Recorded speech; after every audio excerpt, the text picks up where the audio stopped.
If there's anything liberals on Twitter hate more than someone posting well-documented facts and statistics about crime and the black community, it's when those facts and statistics are posted by someone with a verified account.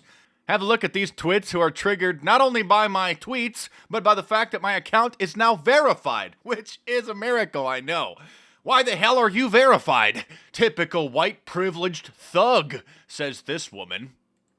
Why are you verified? This man's Twitter is actually AIDS. I'm so lost on why he is verified. Something needs to be fixed. I hope your verified Twitter is removed. There are rules. Your language is harmful and abusive.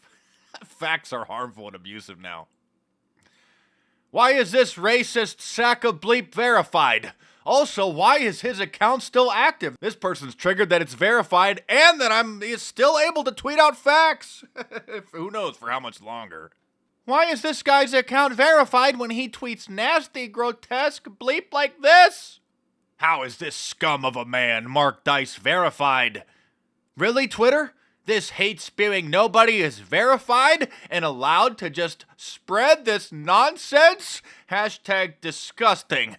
That was in a response to my tweet saying, Hillary Clinton is a servant of Satan. Responding to the hashtag 3-word Hillary. Oh no, can't spread that nonsense. It's another fact. Thanks for watching. Subscribe to my channel here on youtube.com/markdice if you're new. And stay tuned. More videos coming soon.